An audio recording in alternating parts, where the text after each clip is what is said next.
তো কাহিনীটির শুরুতেই আমরা জ্যাক নামের একজন পাইলটকে দেখতে পাই যে কিনা তারা অ্যাডভান্স ফ্লাইট জেট নিয়ে ভয়ঙ্কর ঝড়ের মধ্য দিয়ে এগিয়ে চলেছে, কিন্তু হঠাৎই আকাশে বজ্রপাত হয় আর মুহূর্তের মধ্যেই তার জেটের সিস্টেম বিকল হয়ে যায়। কয়েক সেকেন্ডের জন্য মনে হয় আজ বুঝি সব শেষ, কিন্তু জ্যাক অসাধারণ দক্ষতার সঙ্গে জেটটিকে আবার নিয়ন্ত্রণে এনে ঝড়ের বাইরে বেরিয়ে আসে। অন্যদিকে আমরা মহাকাশে অনেক উঁচুতে থাকা একটি অত্যাধুনিক বাড়িতে ভিক্টোরিয়া নামের এক মেয়েকে দেখতে পাই যে কিনা পুরো সময়টাই জ্যাকের সঙ্গে কন্ট্যাক্ট রেখেছিল এবং তার প্রত্যেকটা মুভমেন্ট নজর রাখছে।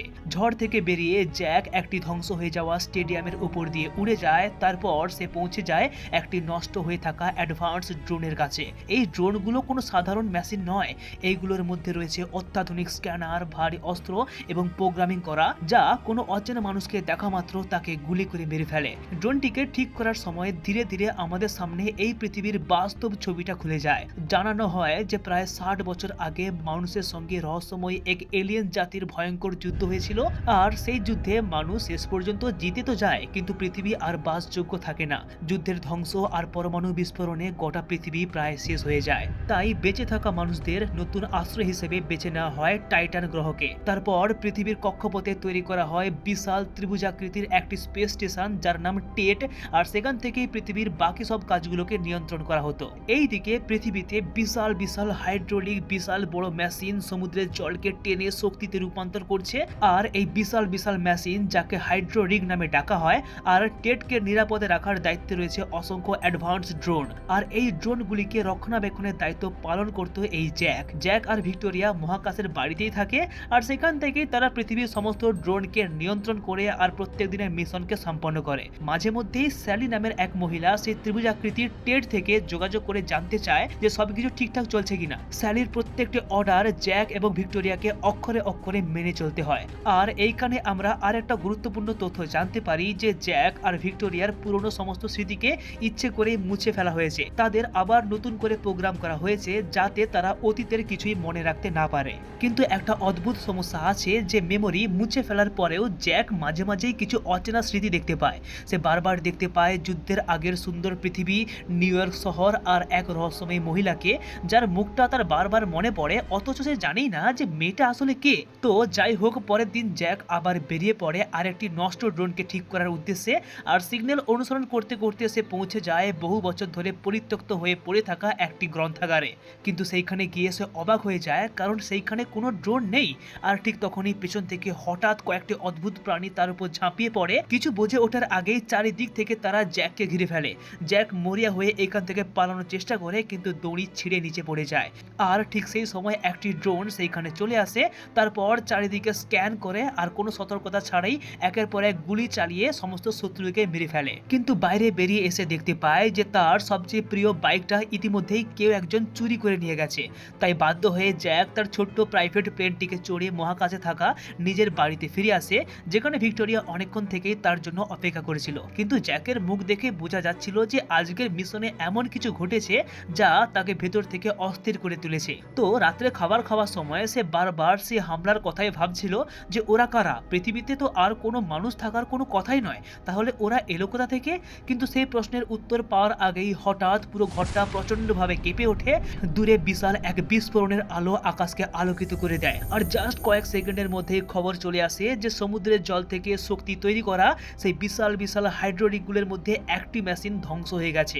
ঘটনাটি এতটাই আনএক্সপেক্টেড ছিল যে সঙ্গে সঙ্গে টেট থেকে স্যালি যোগাযোগ করে আর ভিক্টোরিয়াকে আদেশ দেয়, যাই হয়ে থাকুক না কেন শত্রুদের খুঁজে বের করো, আর এখন থেকে তোমার দুজনের মিশন এটাই। তো পরের দিন সময় নষ্ট না করেই জ্যাক আবার পৃথিবীতে নেমে আসে। অনেকক্ষণ অনুসন্ধান করার পর সে একটি ধ্বংসপ্রাপ্ত উঁচু বিল্ডিং এর ছাদে পৌঁছে যায়, যেখান থেকে পৃথিবীর বাইরে একটি রহস্যময় সিগন্যাল পাঠানো হয়েছিল। জ্যাক গিয়ে সেই ট্রান্সমিটারটিকে বন্ধ করে দেয়, আর সবকিছু শেষ করে দেওয়ার পর যখন এইখান থেকে ফিরে যাবে ঠিক তখনই তার চোখে পড়ে একটি পুরনো দূরবীন। কিন্তু সেই দূরবীনটিতে চোখ রাখার সঙ্গে সঙ্গেই তার সামনে ভেসে ওঠে যুদ্ধের আগের পৃথিবী, একটি বিল্ডিং এর ছাদ, আর সেইখানে দাঁড়িয়ে থাকা সেই রহস্যময় মেয়েটি।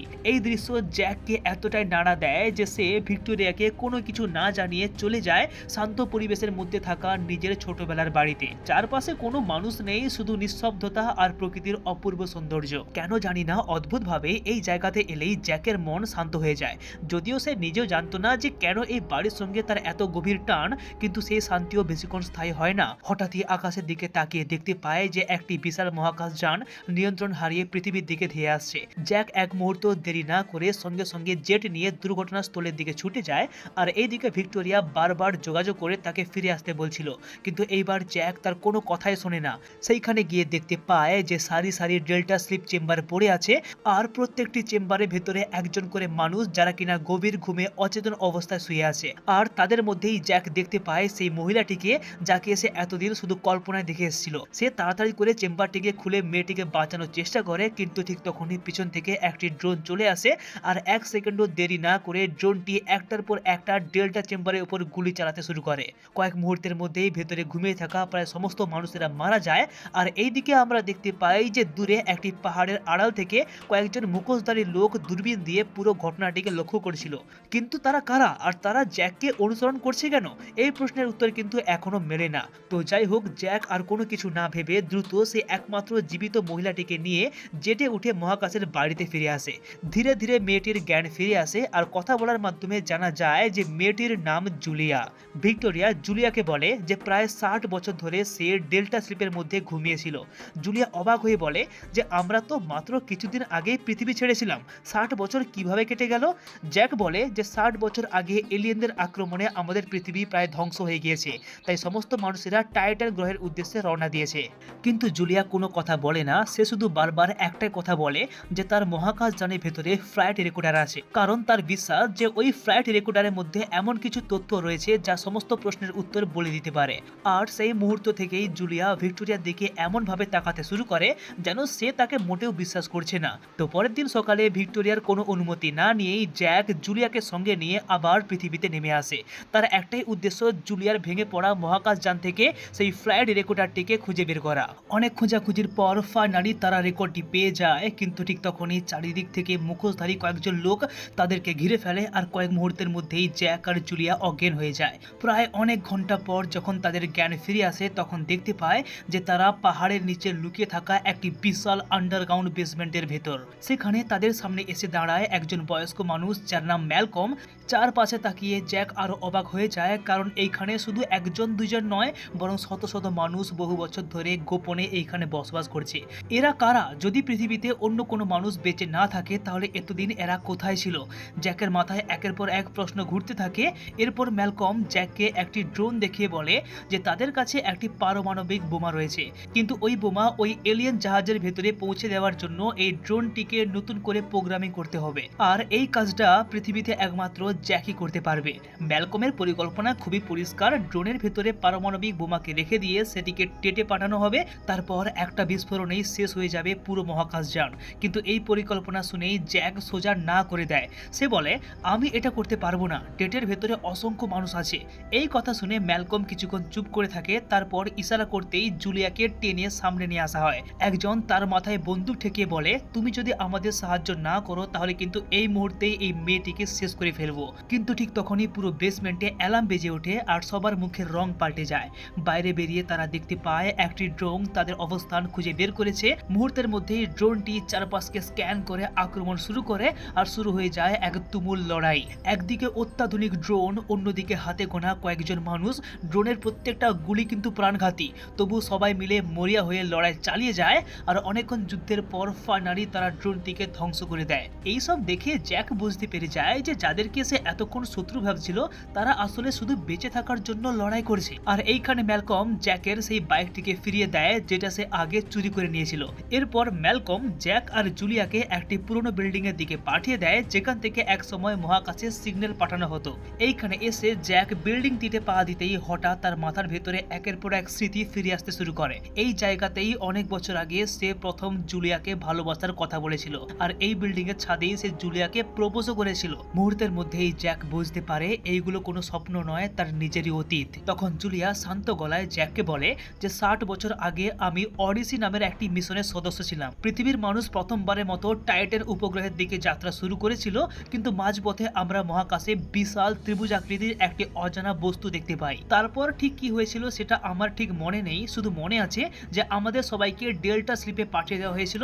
তারপর চোখ খুলতেই দেখি যে 60টা বছর কেটে গেছে। জ্যাক স্তব্ধ হয়ে কথাগুলো শুনছিল। জুলিয়া আবার বলে যে টাইটানে মানুষের কোনো কলোনি নেই, পুরো বিষয়টাই একটা মিথ্যা। ওই ত্রিভুজ আকৃতির মহাকাশ যান আসলে আমাদের সবথেকে বড় শত্রু।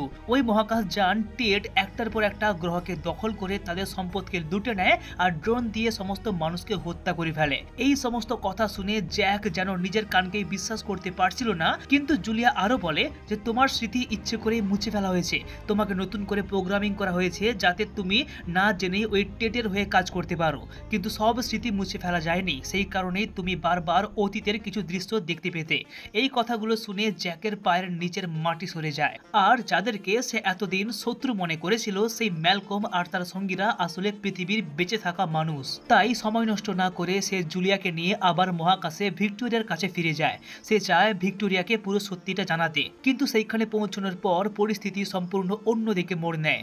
জ্যাকের সঙ্গে জুলিয়াকে দেখে ভিক্টোরিয়ার মাথা খারাপ হয়ে যায় আর সে বুঝতে পেরে গিয়েছিল যে জ্যাক আর আগের মতো নেই। জ্যাক যতই মেয়েটিকে সত্যিটা বোঝানোর চেষ্টা করুক না কেন, ভিক্টোরিয়া কিছুতেই বিশ্বাস করতে চায় না। ঠিক সেই মুহূর্তে হঠাৎ একটি ড্রোন ঘরের ভিতর ঢুকে পড়ে আর জুলিয়াকে প্রাণে মেরে ফেলে। এক মুহূর্ত দেরি না করে জ্যাক জুলিয়াকে তুলে নিয়ে প্রাইভেট প্লেনে করে পালিয়ে যায়। আর এইদিকে স্যালি ক্যামেরার মাধ্যমে সবকিছু দেখছিল। স্যালি সঙ্গে সঙ্গে আরো কয়েকটি ড্রোন পাঠিয়ে দেয় জ্যাককে মারার জন্য। এরপর শুরু হয় আকাশপথে এক শ্বাসরুদ্ধ করা ধাওয়া। ড্রোনগুলো একটার পর একটা আক্রমণ করতে থাকে। জ্যাক কখনো ধ্বংসপ্রাপ্ত বিল্ডিং এর ফাঁক দিয়ে, কখনো পাহাড়ের গা ভেসে, আবার কখনো খোলা ময়দানের উপর দিয়ে অবিশ্বাস্য দক্ষতায় জেট চালিয়ে তাদেরকে এড়িয়ে যায়। একটার পর একটা ড্রোন ধ্বংস হলেও বিপদ কিন্তু কিছুতেই পিছু ছাড়ছিল না। অ্যান্ড ফাইনালি অনেকক্ষণ পর তারা একটি পরিত্যক্ত বালিয়াড়িতে এসে পৌঁছে যায়। কিন্তু এইখানে এসে দেখতে পায় যে দূরে একজন মানুষ একটি ড্রোনকে মেরামত করছে। কিন্তু লোকটার কাছে যেতেই সে যেন নিজের চোখে বিশ্বাস করতে পারে না, কারণ তার সামনে দাঁড়িয়ে আছে আর একজন জ্যাক 52। মুহূর্তের মধ্যেই দুইজন জ্যাকের মধ্যে শুরু হয়ে যায় ভয়ঙ্কর হাতাহাতি। আর অনেকক্ষণ লড়াইয়ের পর জ্যাক 52 গুরুতর আহত হয়ে পড়ে। কিন্তু এই মারপিটের মাঝেই জুলিয়া মারাত্মকভাবে আহত হয়ে যায় আর তার অবস্থা দ্রুত খারাপ হতে থাকে। তাই জ্যাক দ্রুত জেট নিয়ে উড়ে যায় অন্য একটি টাওয়ারে। আর সেইখানে পৌঁছে সে আরেকজন ভিক্টোরিয়াকে দেখতে পায়। সেই একই মুখ, একই আচরণ, যেন আগের ভিক্টোরিয়ারই একটি হুবহু কপি। জ্যাক কোনো রকম ভিক্টোরিয়াকে ভুলিয়ে ভালিয়ে সেখান থেকে ওষুধ নিয়ে বেরিয়ে আসে। তারপর জুলিয়ার কাছে ফিরে এসে তার চিকিৎসা করে অ্যান্ড ফাইনালি মেয়েটি ঠিক হয়ে যায়। তারপর দুইজনে আবার সেই নির্জন নদীর ধারে জ্যাকের ছোটবেলার বাড়িতে ফিরে যায়। সেই রাত জ্যাক আর জুলিয়া নির্জন লেকের ধারেই বাড়িতেই কাটিয়ে দেয়। বহু বছর পর যেন তারা দুজন আবার একে অপরকে ফিরে পেয়েছে। তো যাই হোক, পরের দিন সকালে তারা আবার ম্যালকমের আন্ডারগ্রাউন্ড বেসমেন্টে ফিরে আসে। আর এইবার জ্যাকের কাছে পুরো সত্যিটা পরিষ্কার। ম্যালকম আবার তাকে বলে যে টেড শুধু পৃথিবীর শত্রু নয়, নিজের শক্তি বাড়ানোর জন্য একটার পর একটা গ্রহকে ধ্বংস করতে থাকে। কিন্তু ঠিক তখনই অ্যালার্ম বেজে ওঠে, কারণ স্যালি ইতিমধ্যেই জ্যাকের লোকেশনকে ট্র্যাক করে নিয়েছে। জাস্ট কয়েক মুহূর্তের মধ্যেই 3টি অত্যাধুনিক ড্রোন আন্ডারগ্রাউন্ড বেসমেন্টে এসে আক্রমণ চালায়। আর এরপর শুরু হয়ে যায় পুরো সিনেমার সবচেয়ে ভয়ঙ্কর যুদ্ধগুলির মধ্যে একটি। ড্রোনগুলোর গতি এতটাই বেশি ছিল যে তাদেরকে আটকানো প্রায় অসম্ভব হয়ে পড়ে। একের পর এক মানুষ ড্রোনের গুলিতে মারা যায় আর চারিদিকে শুধু বিস্ফোরণ, ধোঁয়া আর চিৎকার। প্রায় কয়েক ঘন্টা পর ফাইনালি তারা 3টে ড্রোনকেই ধ্বংস করে দেয়। এইবার জ্যাকের মাথায় একটা আইডিয়া আসে। তার মনে পড়ে যায় যে স্যালি একদিন তাকে বলেছিল যে মহিলাটিকে তুমি ডেল্টা শিপে পেয়েছিলে তাকে নিয়ে এই টেটে ফিরে এসো। জ্যাক বুঝে যায় এটাই তার কাছে সবচেয়ে বড় সুযোগ। তো প্ল্যানিং অনুযায়ী জুলিয়াকে নিরাপদে একটি ডেল্টা চেম্বারের মধ্যে রাখা হয়। আর সেই চেম্বার নিয়েই জ্যাক তার প্রাইভেট জেট উড়িয়ে টেটের উদ্দেশ্যে রওনা দেয়, মানে ওই ত্রিভুজ আকৃতি রহস্যময়ী এলিয়েন জাহাজের উদ্দেশ্যে। অ্যান্ড ফাইনালি কয়েক ঘন্টা পর সে বিশাল ত্রিভুজাকৃতির মহাকাশ যানটির সামনে পৌঁছে যায়। আর জাস্ট কয়েক মুহূর্ত পর টেটের বিশাল দরজা ধীরে ধীরে খুলে যায়। জ্যাক প্লেনটিকে নিয়ে ভেতরে প্রবেশ করে আর ভেতরে আসতেই স্যালির কণ্ঠ ভেসে আছে, তোমার হার্টবিট এত দ্রুত হয়ে গেছে কেন জ্যাক? অনেকদিন ধরেই দেখছি তুমি আমার কাছ থেকে কিছু একটা লুকোচ্ছ। তুমি কি আমার সঙ্গে বিশ্বাসঘাতকতা করছো? কিন্তু জ্যাক এক মুহূর্তের জন্য ঘাবড়ায় না আর নিজেকে স্বাভাবিক দেখানোর চেষ্টা করতে থাকে আর কোনোভাবে ভেতরের দিকে এগিয়ে যায়। কিন্তু এরপর সে যা দেখতে পায় তা তার কল্পনার বাইরে। চারিদিকে সারি সারি অসংখ্য ডেল্টা চেম্বার আর প্রত্যেকটা চেম্বারের ভেতরে ঘুমিয়ে রয়েছে অসংখ্য জ্যাক আর ভিক্টোরিয়ার ক্লোন, অর্থাৎ জ্যাক 49, জ্যাক 52, ভিক্টোরিয়া 49, ভিক্টোরিয়া 52। সেই মুহূর্তে জ্যাক বুঝতে পেরে যায় যে সে কখনোই একা ছিল না। সে ছিল এই টেটের তৈরি অসংখ্য ক্লোনের মধ্যে মাত্র একজন। টেটের ভেতরে ঢোকার পর জ্যাক বুঝতে পেরে যায় যে তার ফিরে যাওয়ার কোনো পথ নেই। মিনওয়াইল স্যালি এখনো পর্যন্ত তার প্রত্যেক প্রত্যেকটি পদক্ষেপ নজরে রাখছে। পরিস্থিতি সামাল দিতে জ্যাক হঠাৎই একটি গল্প বলতে শুরু করে, সেই রাজা অডিসিয়াসের গল্প, যে কিনা 10 বছর ধরে অসংখ্য বাধা পেরিয়ে নিজের বাড়িতে ফিরে এসেছিল। জ্যাক ধীরে ধীরে ডেল্টা চেম্বারটি খুলে দেয়, কিন্তু ভেতর থেকে বেরিয়ে আসে ম্যালকম, আর তার সঙ্গেই ছিল সেই পারমাণবিক বোমা। সব কিছু বুঝতে পেরে স্যালি চিৎকার করে ওঠে আর বলে যে তুমি আমাকে ধোঁকা দিয়েছো, এইটা সেই মহিলা নয় যাকে আমি আনতে বলেছিলাম। আসলে এই সিনেমাতে যাকে স্যালি নামে ডাকা হচ্ছে না, সে আসলে একজন এআই রোবট। ঠিক একই সময়ে আমরা পৃথিবীতে দেখতে পাই যে জুলিয়া নিরাপদে সেই লেকের ধারে, সেই নদীর ধারের বাড়িতে থাকা ডেল্টা চেম্বার থেকে ধীরে ধীরে জেগে উঠছে। মানে শেষ মুহূর্তে জ্যাক জুলিয়াকে এই পৃথিবীতে রেখে এসেছে, আর তার বদলে ম্যালকম আর পারমাণবিক বোমা নিয়ে টেটের ভেতরে ঢুকে গেছে। জ্যাক রাজা অডিসিয়াসের কাহিনী বলতে বলতেই প্রচন্ড বিস্ফোরণে এলিয়েনের মহাকাশ যানটি ব্লাস্ট হয়ে যায়, আর এইখানে জ্যাক 49 আর ম্যালকম নামের সেই মানুষটি নিজের জীবন উৎসর্গ করে দেয়। মহাকাশ যানটি শেষ হওয়ার সঙ্গে সঙ্গেই পৃথিবীর ওপর থেকে এলিয়েনদের নিয়ন্ত্রণ শেষ হয়ে যায়। কিন্তু গল্প এখানেই শেষ নয়। এরপর কেটে যায় প্রায় 3 বছর, যেখানে সেই নদীর ধারে জ্যাকের বাড়িতে জুলিয়া তার মেয়েকে নিয়ে বাস করছে। ঠিক তখনই জুলিয়া পেছনে ঘুরে তাকিয়ে দেখতে পায় যে তার সামনে দাঁড়িয়ে আছে আর একটি নতুন জ্যাক, যার নাম জ্যাক 52।